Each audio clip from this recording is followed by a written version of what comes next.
président l'a trouvé là-bas. Alors, cette fabulation, cette création de dire, parce qu'un ambassadeur américain arrive à Minembwe, alors il y a un agenda caché, il y a une balkanisation. Pourquoi on ne parle pas de balkanisation à l'Équateur? Pourquoi on ne parle pas de balkanisation partout où il a été, y compris dans le Nord et dans le Sud Kivu? Donc, je pense que les auteurs du Nord Kivu, lorsqu'il a fini à Minembwe, agissent savamment.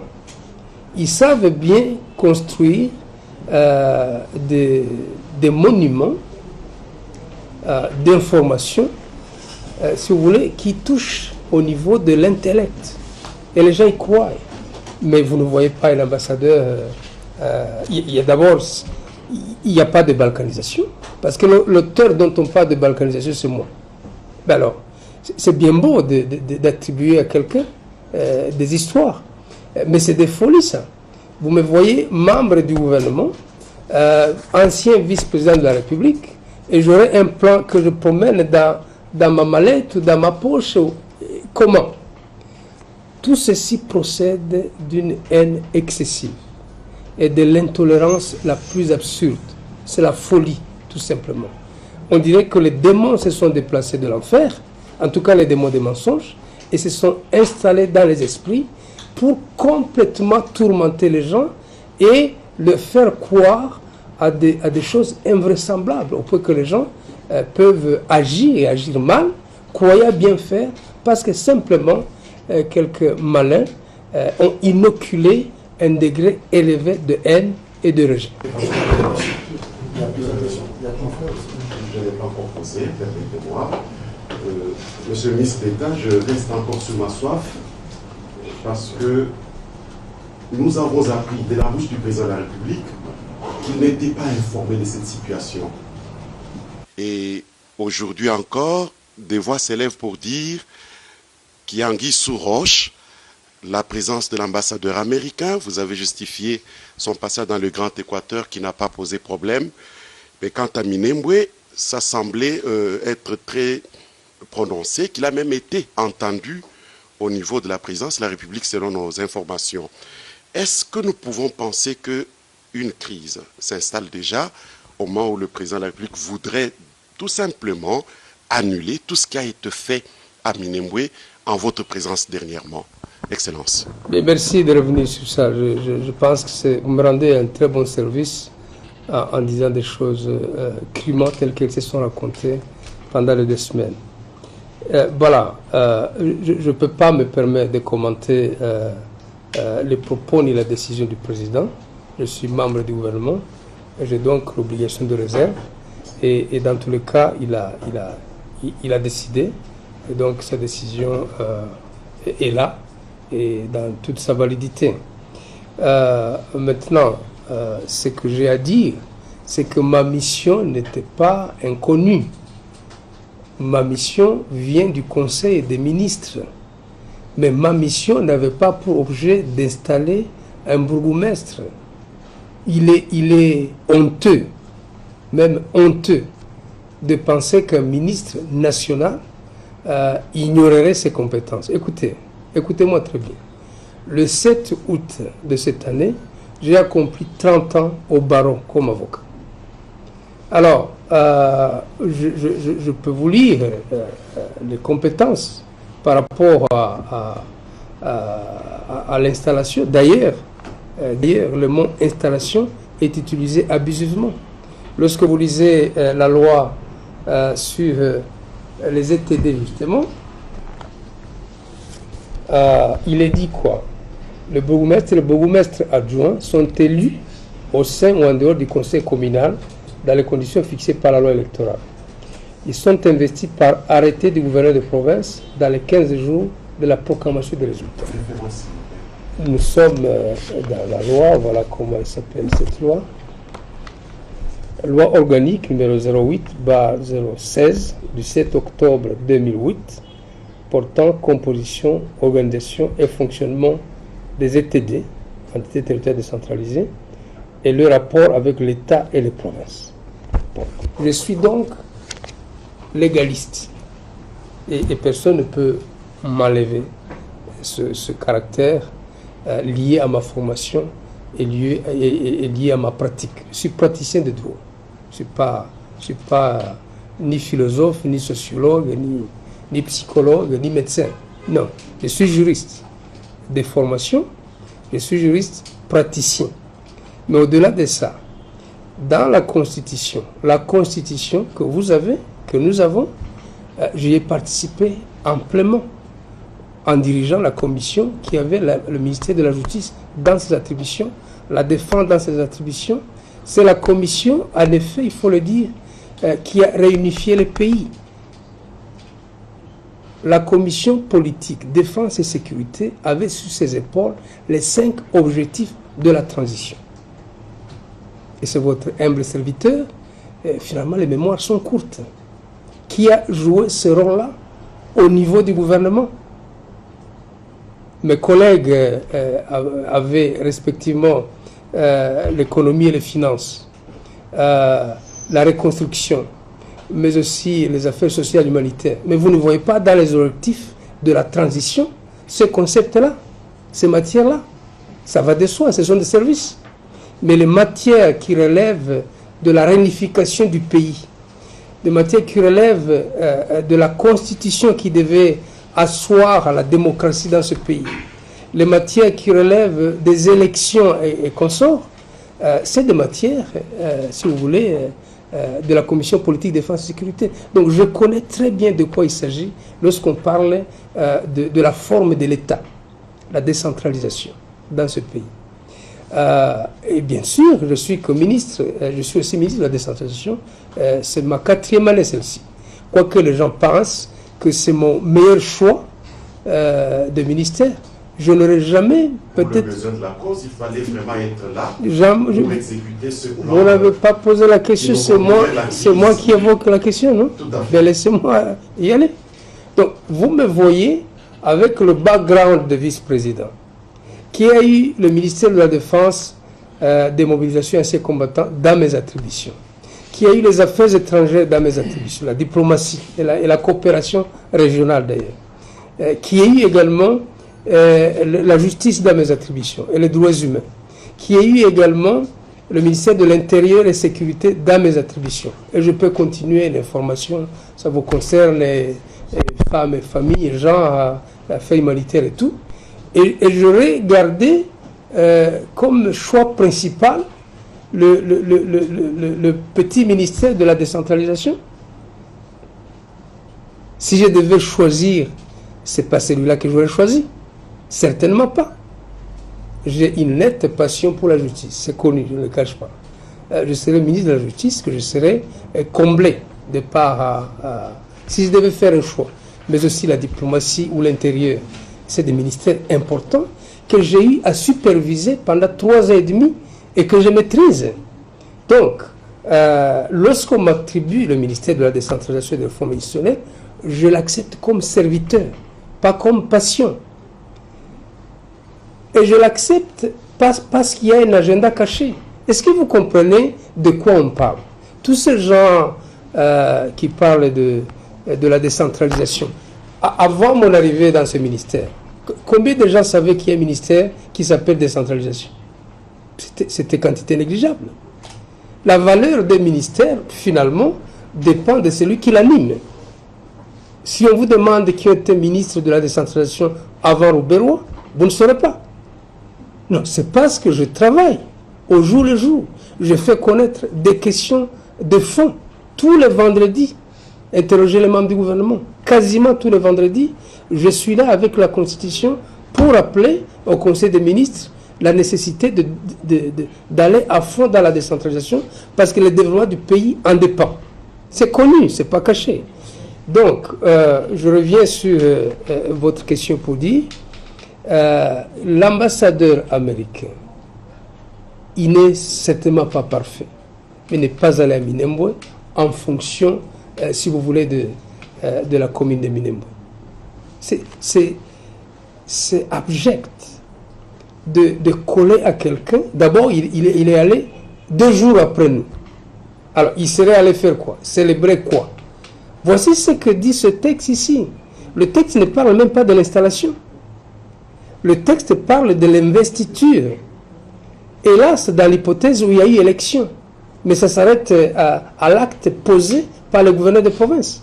Et dans le cas d'espèce, parce qu'il n'y a pas encore eu élection, c'est que les gouverneurs font pour le maire ou le bourgmestre, c'est des lettres. Or, le bourgmestre de Minembwe a la lettre du gouverneur de province, donc l'investiture, depuis 2 ans. Depuis 2 ans. Donc il fonctionne à 100% et à part entière comme bourgmestre. La décision ne parle même pas d'une commune rurale. La décision parle tout simplement d'une commune. Mais je ne sais pas d'où vient l'appellation commune rurale. C'est à vous comme ministre. J'ai 4 questions à vous poser rapidement. Non, d'abord, on va tic au tac. C'est ce que vous appelez coup sur coup, n'est-ce pas? Mais voilà, c'est pas mon genre ni mon jargon, mais je vous le concède. Non, il faut lire le texte entièrement. Le texte qui crée les ETD, donc les décrets qui ont créé, font des communes urbaines, des communes rurales et des villes. Et détrompez-vous. Détrompez-vous. Si je devais poser une question, moi, dans le cadre de décret, je posais la question sur l'ensemble des communes. Le péché, c'est lequel? Se extraire Minembwe. Les décrets, je vais vous donner où sont les documents. Vous irez chacun avec 10 documents, y compris celui-là. Examinez-les, vous êtes des intellectuels. Donc, on ne peut pas dire seul Minembwe a un statut particulier, non. Le régime de création, le régime de surséance, le régime de levée de surséance, le régime, si vous voulez, de désignation, c'est tout ça commun. Donc, ne tombez pas dans les pièges des gens qui... Justement, je viens d'être avec l'ancien Premier ministre Adolphe Muzito. C'est lui d'ailleurs qui m'a remis ces décrets. Il vient d'animer une conférence de presse. C'est lui, il affirme, en 2009, qui a pris les décrets pour ériger certaines villes en territoire ou certains territoires en communes. Et il dit que puisqu'il n'avait pas l'avis favorable, puisque lui n'avait pas l'avis favorable de l'Assemblée provinciale, j'ai fait allusion au document que vous êtes en train de brandir sur les ETD, et que l'avis favorable de l'Assemblée provinciale de Sud Kivu n'avait pas donné quitus pour l'érection de Minembwe en commune, voilà pourquoi il avait mis de côté Minembwe. Et c'est par après, quand Matata est venu en 2013, Matata vient abroger les décrets de M. Muzito. Ça, je tire ça de Muzito, ancien Premier ministre. Et Matata, se basant sur un avis farfelu attribué à l'Assemblée provinciale, va faire de Minembwe une commune. Or, l'Assemblée provinciale du Sud Kivu n'a pas donné l'avis sur Minembwe, mais plutôt sur d'autres agglomérations. Alors, peu après, Matata s'est rebiffé pour demander la surséance de ces décrets. En 2015. Les décrets abrogeant celui de Muzito et intégrant Minembwe comme commune rurale. Matata a demandé la surséance de ces décrets, mais c'est quand le Premier ministre Bruno Tshibala qui est venu, vous l'avez souligné ici, en 2018, qui a pris un autre décret pour faire des Minembwe, donc pour lever la surséance. Alors dites-moi, monsieur le ministre d'État, est-ce que l'Assemblée provinciale du Sud Kivu, vous avez la documentation sur son rapport, son PV de la plénière, je crois, du 7 octobre. Ces PV de l'Assemblée provinciale avaient fait mention de Minembwe qui devrait être érigé en commune. Merci beaucoup. Alors, voilà, c'est bon. Soyez calme quand vous posez la question, parce que vous mettez beaucoup de passion. Je vous ai dit ceci, il faut me suivre très bien. Le 6 décembre 2006, Joseph Kabila a prêté serment comme président de la République. Ok? Et donc, j'ai quitté le gouvernement. Je suis rentré au gouvernement après les négociations de la Cité des Nuits africaines et de chez les catholiques ici, en décembre 2016. Ça fait 10 ans exactement.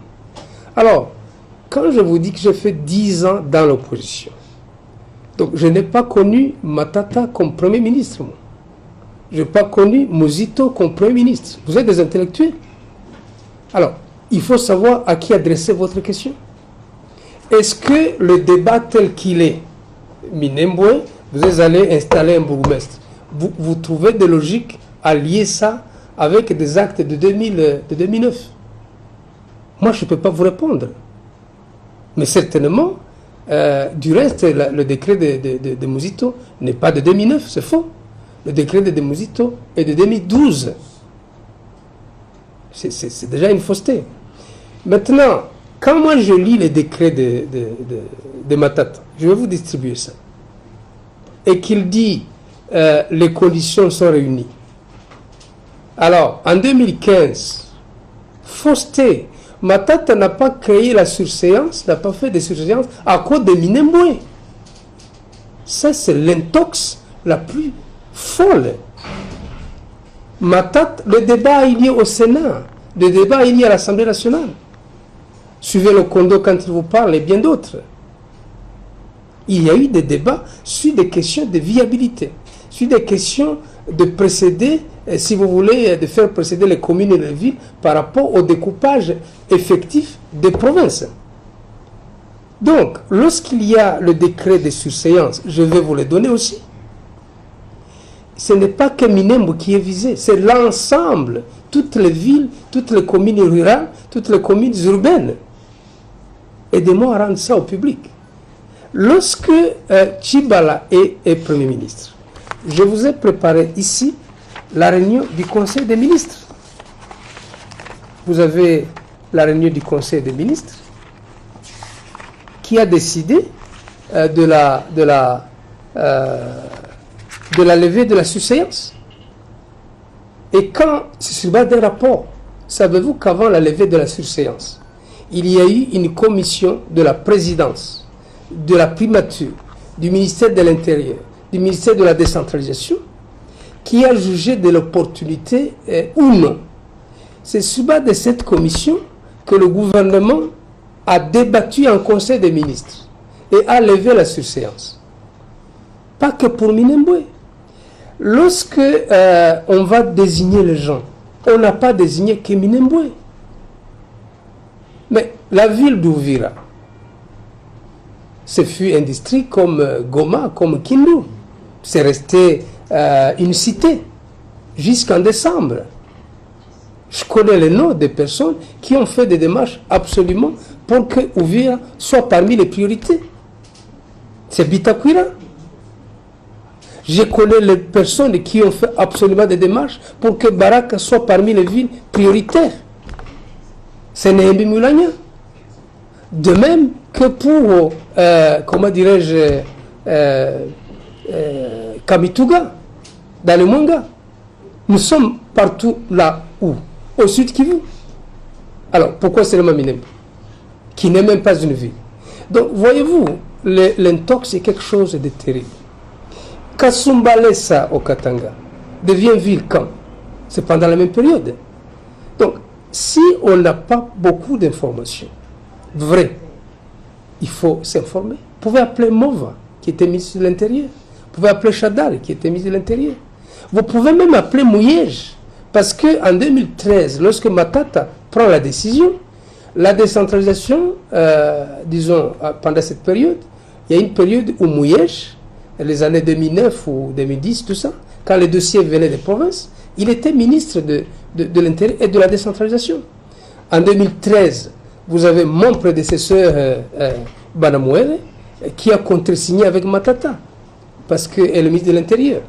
Donc, je pense que s'il y a un problème, s'il y a des problèmes, voilà en quoi la décision du président a tout son sens. Si il y a des problèmes qui sont soulevés par les uns et par les autres sur le Minembwe, alors il faut être objectif. C'est ça la science. Il faut dire, il faut un traitement égalitaire sur l'ensemble des ETD. S'il faut revoir les conditions et les conditionnalités qui ont prévalu à la création, il faut les revoir partout. Mais on ne peut pas s'élever pour une agglomération sur plus de 500 agglomérations. On va privilégier ceux qui n'ont pas encore posé des questions. Il reste 10 minutes. Non, non, on peut, madame, c'est la règle. On ne peut pas. Il a déjà posé deux, donc Oui, c'est l'exception. alors que je suis la seule dame. Et voilà, on va revenir à vous. Je vous le promets, on va revenir à vous. Je mérite quand même. Maintenant, vous poserez la dernière. Comme ça, vous avez tous les privilèges reconnus aux dames. On va rapidement. En fait, juste une petite question. Qui répondez-vous à ce qui exige votre démission après cette polémique? Voilà. Voilà. Merci beaucoup de me poser la question. Si j'ai commis une faute, j'aurais absolument démissionné. Si j'avais commis une faute, j'aurais démissionné. Mais je ne peux pas démissionner pour faire plaisir aux gens haineux qui expriment une haine viscérale parce que justement et tout simplement il s'agit des Rouberois. Non, là ce n'est pas rendre la justice au juste. Vous savez, on ne peut pas condamner quelqu'un à la démission sans l'avoir entendu. Notre droit ne le permet pas. Mais en même temps, parce que je vous dis, et regardez-moi en face, le décret de création, ce n'est pas mon fait. Le décret de surseillant, ce n'est pas mon fait. Le décret de levée des surseillants, ce n'est pas mon fait. L'arrêté de nomination du bourgmestre, ce n'est pas mon fait. L'investiture, donc la lettre du gouverneur de province du Sud Kivu qui investit le bourgmestre, c'est pas moi. C'est pas mon œuvre. Le PV d'installation du bourgmestre fait par le ministre de l'Intérieur du Sud Kivu, c'est pas mon œuvre. Sur cette ligne-là, tu vas démissionner pour faire plaisir à qui? À celui dont le cerveau est manipulé. Deuxième chose, il y a des principes en droit. L'un des principes, c'est la continuité des services publics. J'assume, comme ministre de la décentralisation, c'est que l'État, ça veut dire les ministres de la décentralisation qui m'ont précédé et les gouvernements qui m'ont précédé et dans lesquels j'ai évolué, ont fait. C'est ça le principe. Il est général et je ne peux pas me dérober. Mais en même temps, s'il y a des responsabilités personnelles, telles qu'en matière pénale, elle est individuelle. Vous me suivez très bien. Donc, je sais de quoi il s'agit. Et je sais séparer ce qui est rationnel et raisonnable de ce qui est émotionnel et passionnel. On ne doit pas céder à la passion. L'État congolais et la nation congolaise ont besoin de marcher sur des principes, sur des valeurs et sur une bonne vision. C'est là qu'est l'avenir. Pendant que nous sommes en train de discuter sur Minembwe vie et Minembwe installation des bourgmestres de Minembwe consorts, il y a des gens qui meurent, il y a des bétails qui sont pillés à Minembwe. Alors vous, en tant que doyen du coin, comment entrevoyez-vous, qu'est-ce que vous pensez, qu'est-ce qu'on peut faire pour ramener la paix à cette partie du pays? Je pense que la vision du président de la République par rapport à l'Est, il a maintes fois rappelé, et encore récemment pendant ce séjour à Goma, nous sommes dans la même perspective. Il n'y a pas de vision séparée. J'ai eu la faveur d'être reçu encore hier par le chef de l'État et la question de la sécurité de l'Est a été dans nos échanges. Bien sûr que je suis là, je comprends très bien de quoi il s'agit. Il y a 2 ou 3 axes en fait.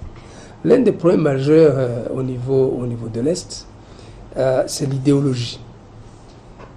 Il faut s'attaquer à l'idéologie de l'intolérance, ouvertement, et enseigner les valeurs de l'amour, de la paix et de la tolérance, et de l'acceptation mutuelle.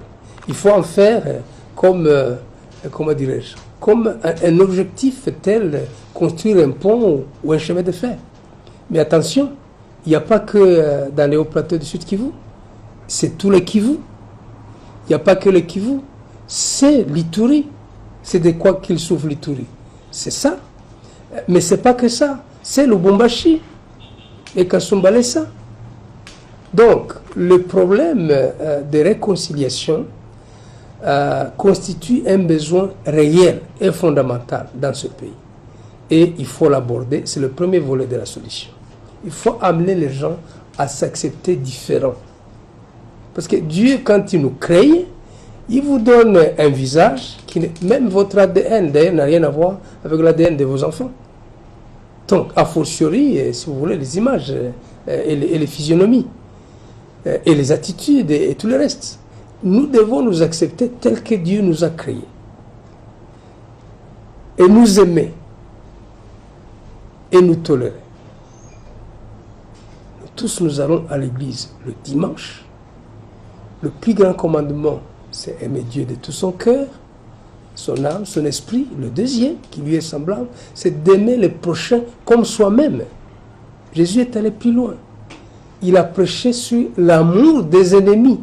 Parce qu'il dit, si j'aime ceux qui m'aiment, bon, encore je suis différent de ceux qui ne croient pas. Je les dépasse en aimant même mes ennemis. Mais on n'a pas besoin de vivre ennemis.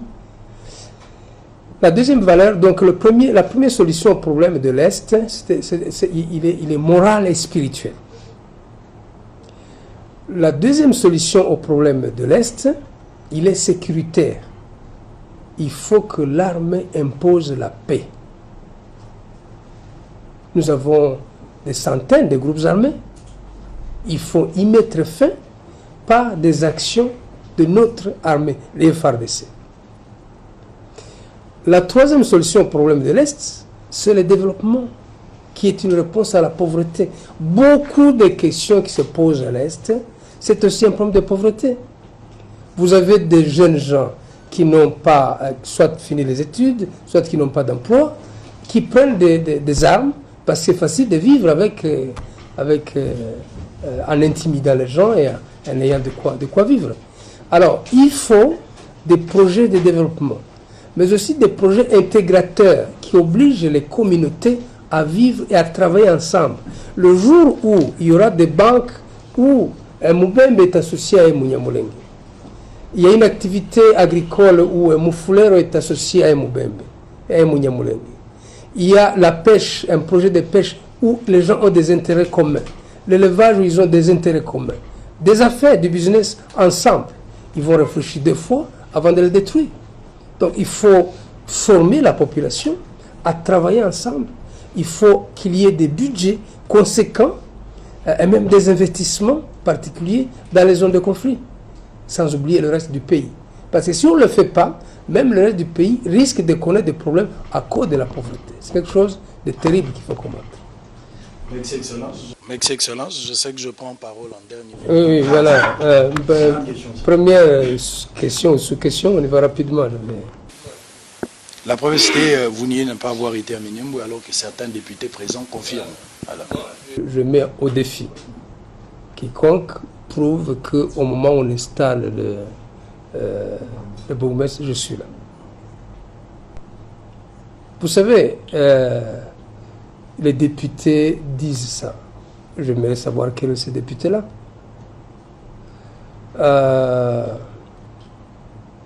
Il n'y a pas de vérité. Il y a une seule vérité. Ce que je dis, je ne le dis pas pour plaire une opinion. Je crains Dieu. Ma mission n'avait rien à voir. Et sur place, je n'ai pas installé. Ce n'est pas dans mes attributions. Maintenant, est-ce que je dois vous forcer à croire? De quelle manière? Je ne sais pas. Je suis... Prenons même l'hypothèse qu'un député le dise. Il doit le prouver. Et il ne le prouvera pas parce que c'est inexact. Donc je pense que de l'autre côté, comme humain, les gens doivent se poser une seule question. Et si Lubero disait la vérité? Tournez vos auditeurs aussi dans ce sens-là. Et si toute cette affaire était un montage de quelques personnes qui en veulent à sa personne. Vous connaissez la politique, vous savez les coups bas.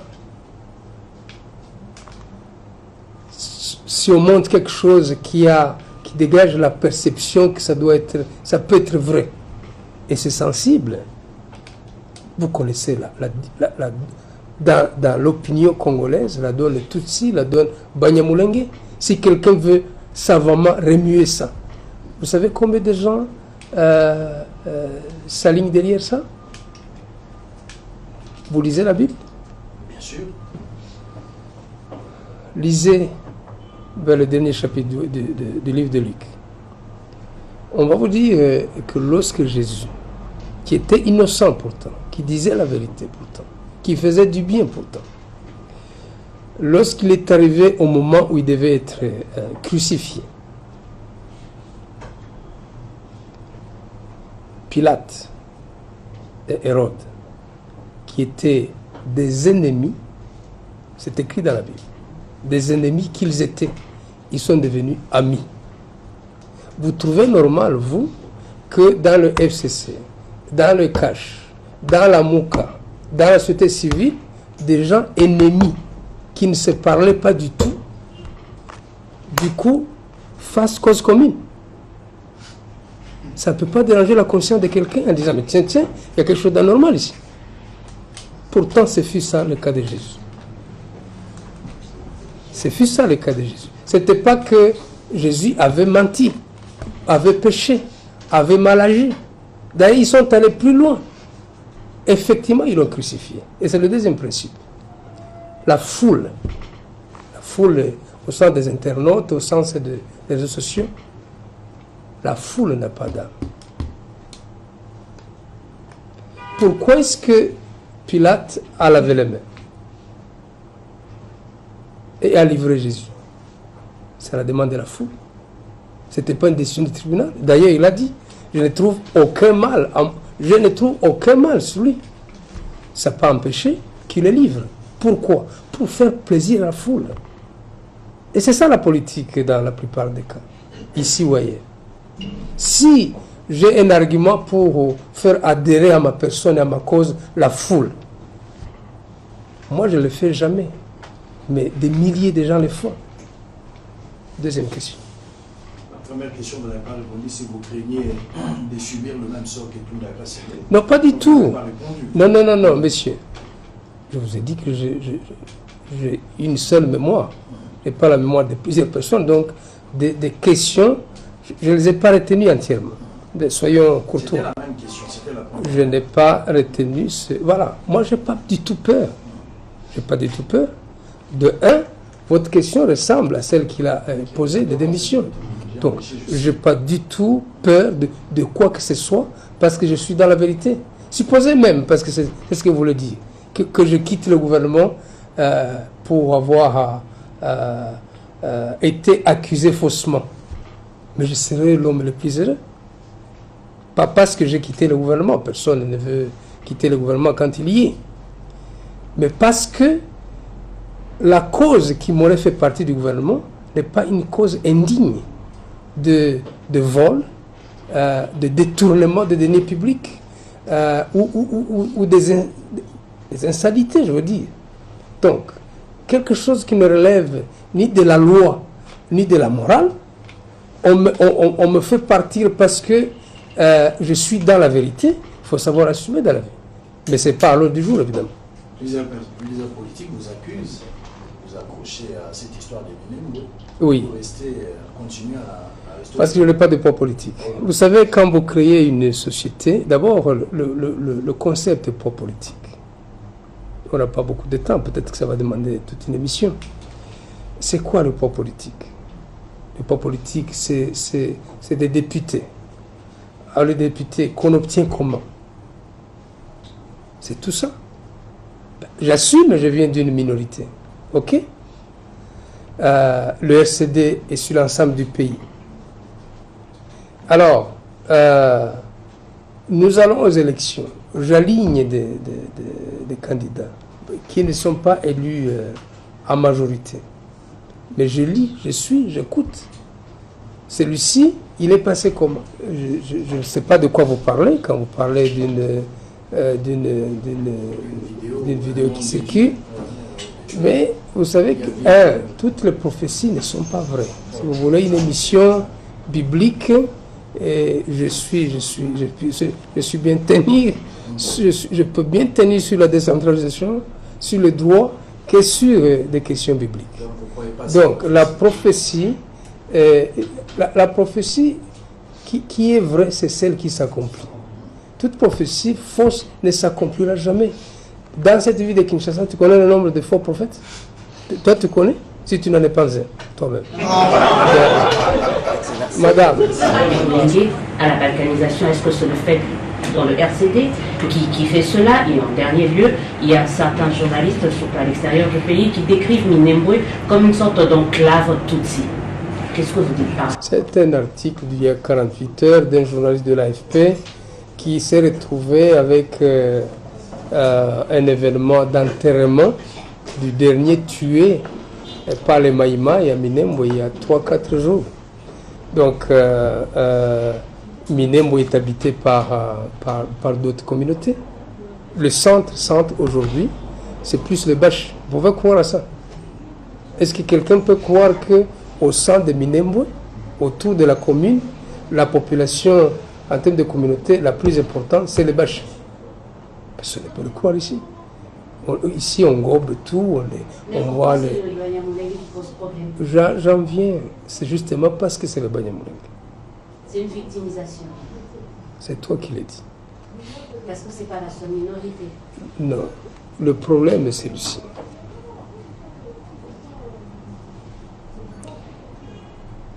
Nous sommes, les Banyamulenge sont l'une des communautés de la RDC. Lorsque ils vivent à Minembwe, ils vivent dans 3 territoires du Sud Kivu, n'est-ce pas? De tout le temps, ils ont toujours cohabité avec les Babembe, les Bavira, les Bafouren et les Banyup. Madame, vous pouvez croire que dans ma maison, à Kinshasa, je vis avec un ami Mubembe. Est-ce que ça vous traverse dans l'esprit? Vous pouvez croire. Parmi ces communautés dont on dit qu'on ne peut pas vivre ensemble. Moi, je vis avec un ami Mubembe. Ça fait des années. Je vis avec lui. J'ai des collaborateurs et des conseillers, même vice-présidents, des communautés voisines. Babembe et Bafouler. Donc, ça veut dire que ça dépend des époques. Lorsque j'ai né, moi, lorsque je naquis en 64, c'était en pleine rébellion mouleliste. Ma mère m'a conçu en pleine rébellion mouleliste, à Minembwe justement. Mais des villages voisins, c'était des Banyindu et des Bafouleros, dont certains que vous connaissez ici, comme Kouye, qui a été sénateur, Monseigneur Kouye, en ce temps-là. Alors, mais il y a eu des périodes où il n'y a pas eu de difficultés. Mais il y a eu des périodes aussi où les politiques, particulièrement aux heures et aux jours des élections, utilisent l'argument Banyamulenge Tutsi pour se faire élire. Quiconque veut être populaire, je vais vous le dire combien de fois, populiste, il prend l'épée, il la tourne dans la plaie, et alors il devient populaire. Même vous, journalistes, si vous commencez à tweeter tous les jours contre les Tutsis, contre les Banyamulenge, balkanisation, Rwanda, vous serez la journaliste la plus connue ici. Vous ne connaissez pas la recette. C'est ça la recette. Donc, il faut prendre les choses très très au sérieux. Pourquoi? Parce que le discours qu'il y a ici, mais c'est le discours qu'on a connu du temps de la conférence nationale souveraine.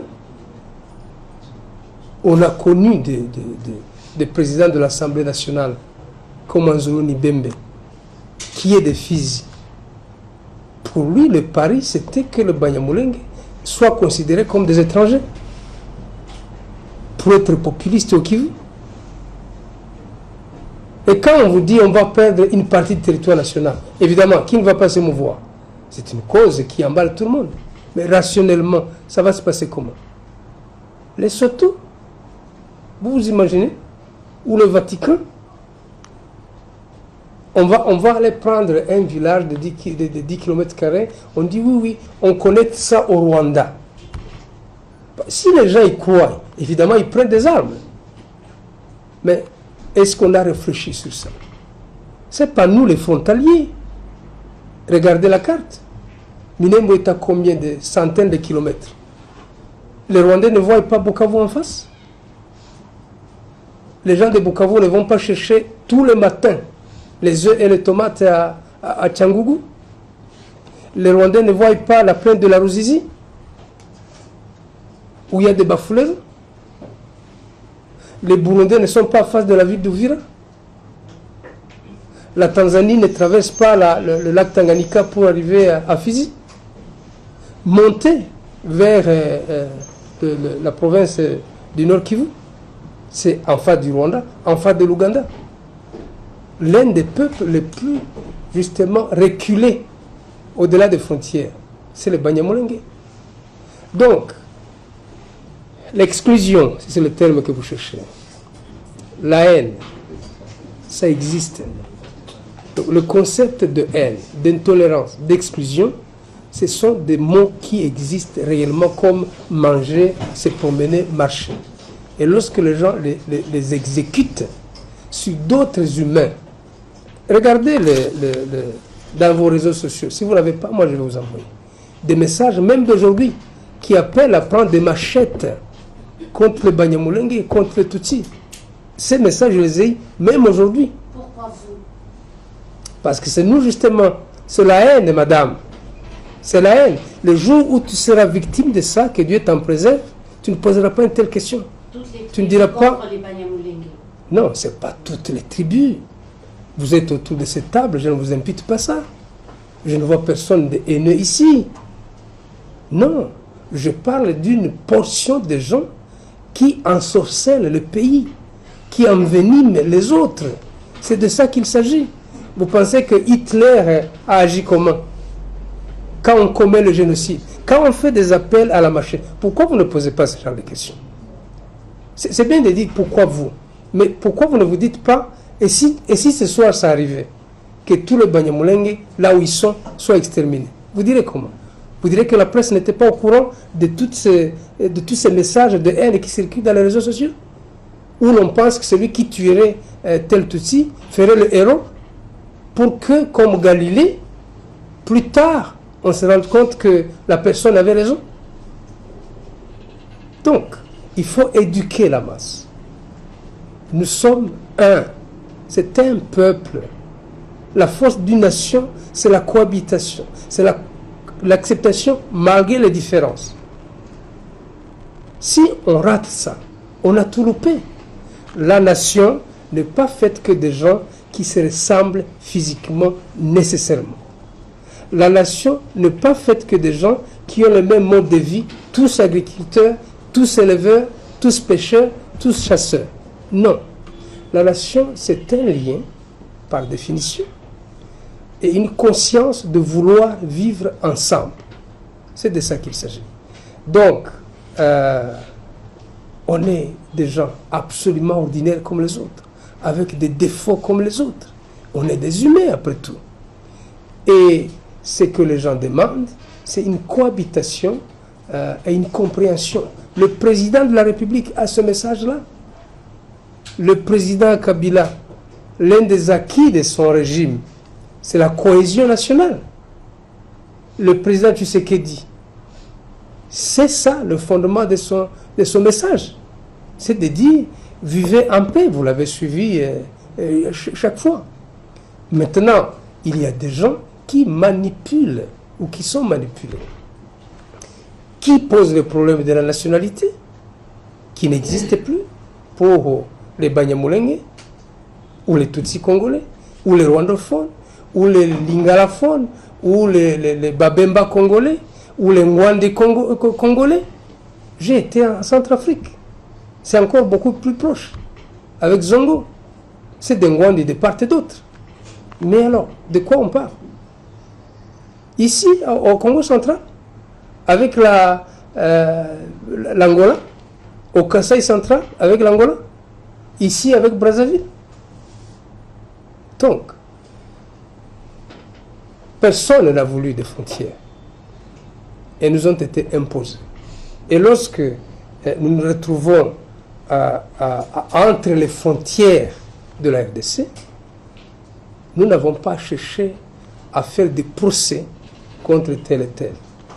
Je pense que la majorité des Congolais méprisent ce genre de comportement. Je sais ce que je dis.